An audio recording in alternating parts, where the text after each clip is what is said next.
Cuán firme cimiento se ha dado a la fe. A través de la Biblia, un análisis de la Biblia libro por libro que le ayudará a crecer espiritualmente. Estos estudios fueron diseñados por el Dr. J. Vernon McGee. Acompáñenos en este fascinante recorrido a través de la Biblia. La palabra de Dios. El Evangelio de Marcos es el Evangelio de acción. Hasta ahora hemos visto la acción principalmente en la forma de milagros. Hoy empezamos a aprender de Jesús a través de parábolas con orientación de acción. Bienvenido a través de la Biblia. Oremos. Padre Celestial, nos encomendamos a ti para estudiar tu palabra. En el nombre de Jesús oramos. Amén. Con nosotros, nuestro maestro Samuel Montoya y el estudio bíblico de hoy. Continuamos, amigo oyente, nuestro estudio del capítulo 3 del Evangelio según San Marcos. Y en nuestro programa de hoy vamos a terminar precisamente nuestro estudio de este capítulo 3. Comencemos pues leyendo desde el versículo 31 hasta el versículo 35, que dice así: Vienen después sus hermanos y su madre, y quedándose afuera, enviaron a llamarle. Y la gente que estaba sentada alrededor de él le dijo: Tu madre y tus hermanos están afuera y te buscan.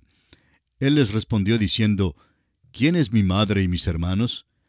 Y mirando a los que estaban sentados alrededor de él, dijo: He aquí mi madre y mis hermanos, porque todo aquel que hace la voluntad de Dios, ese es mi hermano, y mi hermana, y mi madre. Los medio hermanos de Jesús, Jacobo y Judas, ambos escribieron epístolas. Ellos nunca mencionan que Jesús era su medio hermano, porque cualquiera que esté en Cristo Jesús y que sea salvo, está más cerca de Jesús que lo que su madre natural y su hermano natural estaban en aquel día. Por eso mismo él pudo mirar a su alrededor y decir que los creyentes en él tienen un parentesco más cercano a él que aún su madre y sus hermanos. Lo importante es estar correctamente relacionados con Dios en Cristo Jesús y recibirle a Él como nuestro Salvador personal. Entonces tenemos el derecho de ser hijos de Dios, y eso nos trae maravillosamente cerca a Él, amigo oyente. ¿Ha llegado usted así tan cerca al Salvador? Y aquí concluimos nuestro estudio del capítulo 3 del Evangelio según San Marcos. Y llegamos ahora al capítulo 4. En este capítulo estudiaremos las parábolas del sembrador, de la luz, del crecimiento de la semilla de mostaza. Y veremos también cómo Jesús calma milagrosamente la tempestad. Todo esto ya lo hemos estudiado en el Evangelio de Mateo. Todo menos una parábola en particular que se da aquí y que no se halla en Mateo, y es la que hace diferente y sobresaliente este relato, como lo veremos ahora. Primero encontramos la declaración de la parábola del sembrador y luego tenemos su exposición. Más adelante otras parábolas y un milagro la siguen. Dijimos en el principio del Evangelio según San Marcos que este es un evangelio de acción. Pero aquí el énfasis cae sobre las parábolas, mientras que se describe un solo milagro. Usted notará, sin embargo, que las parábolas que Marcos incluye son parábolas de acción. Cada una de estas parábolas realmente expresa acción y movimiento. Por tanto, permanece el énfasis sobre la acción, aún en el relato de las parábolas. Consideremos pues la parábola del sembrador. Leamos el primer versículo de este capítulo 4 de San Marcos.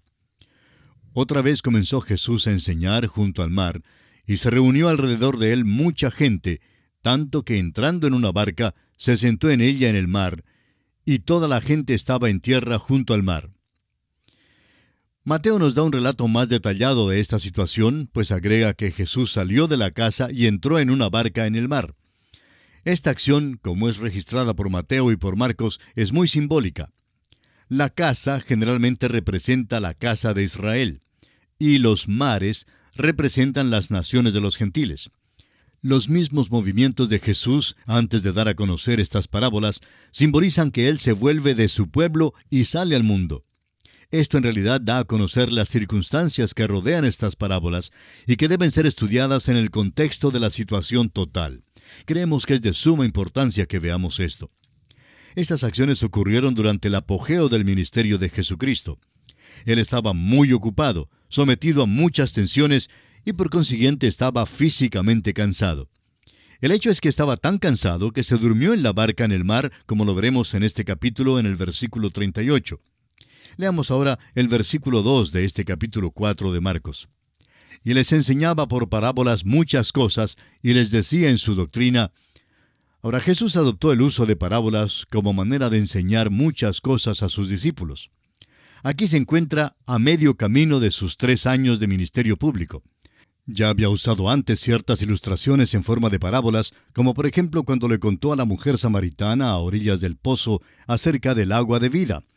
Había dicho a sus discípulos que les haría pescadores de hombres y que los campos estaban blancos para la siega.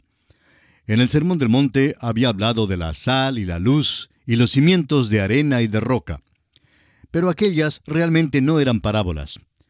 Ahora ha adoptado el método parabólico y así es como cuenta la parábola del sembrador.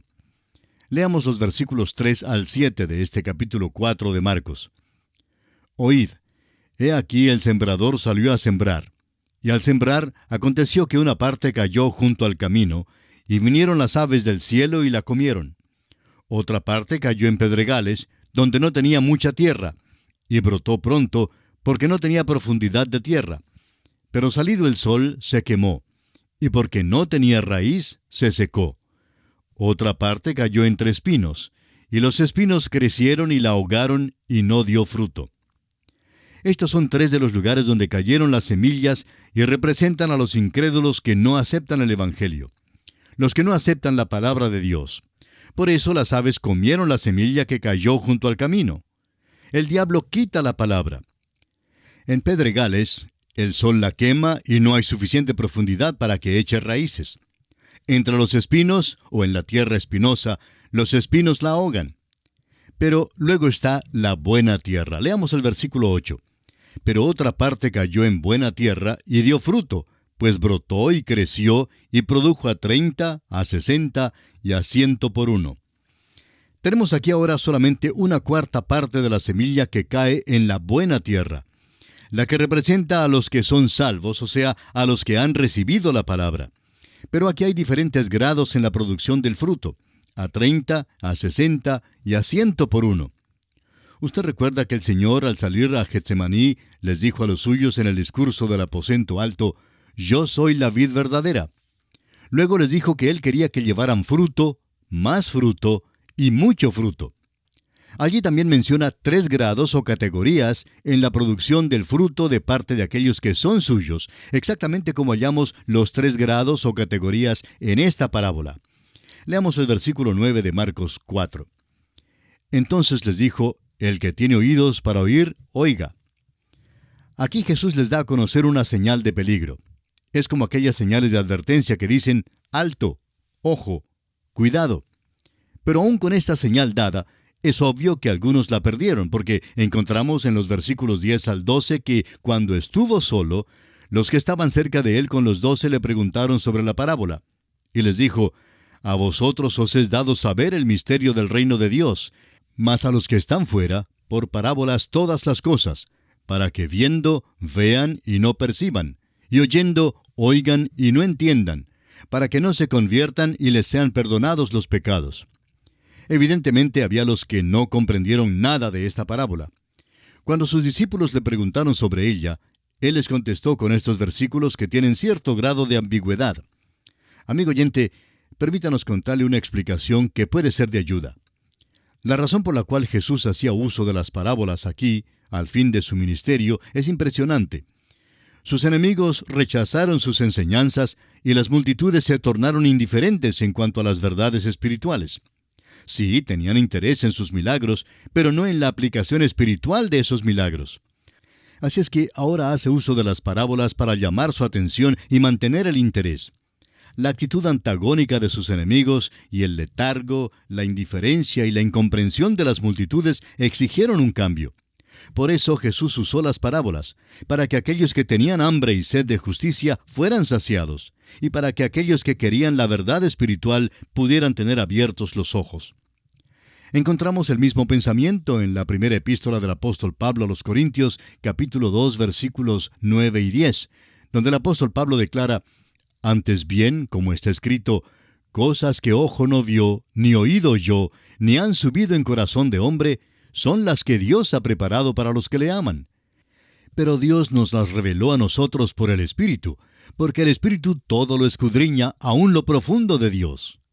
Luego sigue diciendo Pablo en el versículo 13, lo cual también hablamos, no con palabras enseñadas por sabiduría humana, sino con las que enseña el Espíritu, acomodando lo espiritual a lo espiritual. Pero el hombre natural no percibe las cosas que son del Espíritu de Dios, porque para él son locura y no las puede entender, porque se han de discernir espiritualmente. Este es un gran principio que el apóstol Pablo da, y todavía es pertinente para el día de hoy. Podemos usar muchos medios para tratar de conseguir que los hombres entiendan la verdad espiritual. Entre esos medios usamos la radio, hacemos uso de películas, de mensajes ilustrados con la proyección de transparencias en las iglesias, etc. Y notamos que todo esto llama la atención a los hombres para que entiendan las cosas que quieran entender. Y es preciso que quieran entenderlas antes que estos medios puedan ser efectivos. Y quisiéramos hacer esta declaración. Si el corazón y los ojos de una persona están abiertos, y si tiene el deseo de saber, entonces el Espíritu de Dios presentará la gran verdad a su corazón y hará que estas otras cosas le sean efectivas y vivas. A veces decimos, en una manera algo descuidada, que los hombres se perderán si no aceptan a Cristo como su Salvador personal. Eso realmente no es verdad, porque la verdad es que ya están perdidos. El punto que debe ser declarado correctamente es que continuarán perdidos si no aceptan a Cristo como su Salvador personal. A usted no le están enjuiciando. Si usted es una persona perdida, usted ya está perdida. Ahora, es su reacción y recepción de la palabra de Dios lo que determinará si será salvo o no. Amigo oyente, ¿pondrá usted su confianza en Cristo Jesús? ¿Le aceptará usted hoy como su Salvador personal? Alguien puede decir que ahora estamos pasando a una esfera filosófica y que ya no estamos hablando de la realidad. Dirá que esto es pedir que una persona haga algo en el campo de los fantasmas y de la superstición. Pero no creemos tal cosa. El autor de estos estudios bíblicos, el Dr. J. Vernon McGee, ha ilustrado lo que estamos diciendo de la siguiente manera. Mi esposa y yo, decía él, estuvimos de visita una vez en el estado de Florida, y nos dimos cuenta que habíamos comprado pasajes en una aerolínea que estaba cerrada por causa de una huelga. Tuvimos que regresar a Los Ángeles en otro avión, pero pudimos utilizar los pasajes originales. Cuando llamé a la operadora en el aeropuerto, continuaba el Dr. McGee, ella verificó que realmente teníamos pasajes de la línea aérea que estaba cerrada, pero al mismo tiempo nos aseguró que nuestros pasajes podrían ser utilizados y que nuestro avión saldría a la mañana siguiente a cierta hora y que debíamos llegar al aeropuerto con media hora de anticipación. El Dr. McGee concluyó diciendo que nunca conoció a esa operadora ni aún hasta el presente. Yo, decía él, simplemente creí lo que ella me dijo. Mi esposa y yo llegamos al aeropuerto a la mañana siguiente y utilizamos nuestros pasajes. El avión estaba allí y lo abordamos. Sencillamente creímos toda la información en cuanto a aquel avión. Hasta aquí las palabras del Dr. McGee. Amigo oyente, Dios nos ha dado su palabra. Le implora a usted que confíe en Cristo. Esta es la manera en que cae la semilla. Ahora, ¿qué clase de oidor es usted hoy? ¿Es usted el oidor de los espinos y por eso la semilla cae junto al camino espinoso? ¿O cae la palabra de Dios en buena tierra? Eso es lo importante. Todos somos perdidos y es nuestra recepción de la palabra de Dios lo que determina si somos salvos o si nos quedamos en la perdición. Leamos ahora los versículos 13 al 20 del capítulo 4 de Marcos, donde Jesús explica el significado de esta parábola. Y les dijo, ¿no sabéis esta parábola? ¿Cómo pues entenderéis todas las parábolas? El sembrador es el que siembra la palabra, y estos son los de junto al camino, en quienes se siembra la palabra, pero después que la oyen, enseguida viene Satanás y quita la palabra que se sembró en sus corazones. Estos son asimismo los que fueron sembrados en pedregales, los que cuando han oído la palabra, al momento la reciben con gozo, pero no tienen raíz en sí, sino que son de corta duración, porque cuando viene la tribulación o la persecución por causa de la palabra, luego tropiezan. Estos son los que fueron sembrados entre espinos, los que oyen la palabra, Pero los afanes de este siglo y el engaño de las riquezas y las codicias de otras cosas entran y ahogan la palabra y se hace infructuosa. Y estos son los que fueron sembrados en buena tierra, los que oyen la palabra y la reciben y dan fruto a 30, a 60 y a 100 por uno. Aquí Jesús nos da el significado de esta parábola. Ya hemos visto esta parábola en nuestro estudio del Evangelio según San Mateo y la veremos de nuevo en el Evangelio según San Lucas. Por eso la repasaremos deprisa. El sembrador es el Hijo del Hombre y la semilla es la palabra de Dios. Las aves junto al camino representan a Satanás. Los oidores en los pedregales son los que permiten que la aflicción y la persecución les desvíen de Dios. Esto es de la carne, o sea, los que en lugar de creer y depositar su fe y su confianza en el Señor Jesucristo, solo asienten o aprueban con su mente. Y hay muchos en el día de hoy que dejan que la carne les aparte de Dios.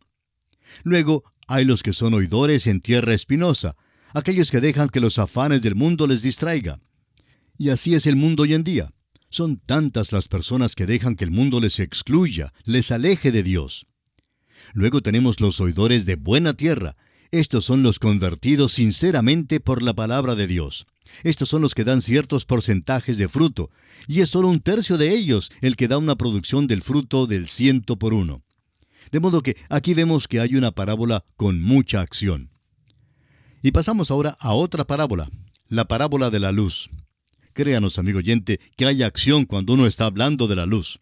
A Marcos le gustan muchísimo las parábolas de acción. Leamos los versículos 21 y 22 de este capítulo 4 del Evangelio según San Marcos. También les dijo, ¿acaso se trae la luz para ponerla debajo del almud o debajo de la cama? ¿No es para ponerla en el candelero? Porque no hay nada oculto que no haya de ser manifestado, ni escondido que no haya de salir a la luz. Lo que encontramos aquí es una parábola en cuanto a la luz y su acción. La luz crea la responsabilidad según el grado en que haya sido dada. Amigo oyente, usted está perdido, y de nuevo, permítame decirle que la luz resplandece y que la contestación suya a la luz es lo que importa. El punto es que hasta cuando brilló la luz, usted y yo estábamos en tinieblas. En el día de hoy se trata de dar la impresión de que el hombre es pecador por causa de sus debilidades o por causa de su ignorancia. Pero el apóstol Pablo dice con toda franqueza en su carta a los Romanos, capítulo 1, versículo 21, que los hombres, habiendo conocido a Dios, no le glorificaron como a Dios. El hombre es un pecador voluntario. Esa es la clase de pecadores que todos nosotros somos, y la luz que entra creará una responsabilidad. Estamos perdidos, y si no aceptamos la luz, si no aceptamos a Cristo Jesús como nuestro Salvador personal, continuamos perdidos. Ahora el versículo 23 de Marcos capítulo 4 dice, si alguno tiene oídos para oír, oiga. Esto es acción. Dios demanda la acción. La fe es acción. La fe es actuar sobre la palabra de Dios. ¿Cuán importante es esto hoy en día? Volvamos a la ilustración con respecto al viaje en avión que mencionábamos hace un momento. Usted, amigo oyente, tiene que actuar sobre el hecho de que tiene un pasaje aéreo y tiene que creer y confiar que hay un avión que le llevará a su lugar de destino donde usted desea ir. Y como usted sabe, el avión le llevará. Pero usted tiene que creerlo, tiene que confiar en el avión lo suficiente como para abordarlo. Esto es lo que significa creer. Y llegamos ahora a otra parábola, la parábola del crecimiento de la semilla.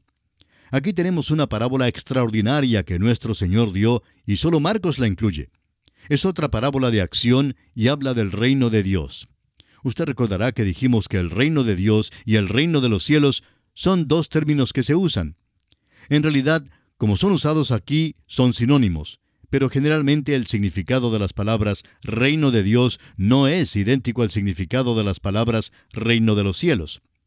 El reino de Dios es un término más amplio y así el reino de los cielos está en el reino de Dios. Por ejemplo, el estado Táchira está en Venezuela, pero no es toda Venezuela.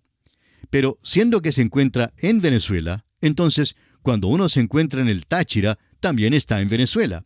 Y así, ambas son declaraciones verdaderas. Al mismo tiempo uno puede decir, estoy en el Táchira y estoy en Venezuela. Bien, prosigamos ahora con los versículos 26 al 29 de este capítulo 4 de Marcos.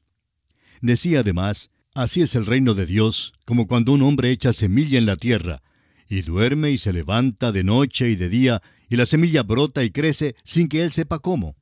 Porque de suyo lleva fruto la tierra, primero hierba, luego espiga, después grano lleno en la espiga. Y cuando el fruto está maduro, enseguida se mete la hoz, porque la siega ha llegado. Jesús habla aquí en cuanto al crecimiento de la semilla.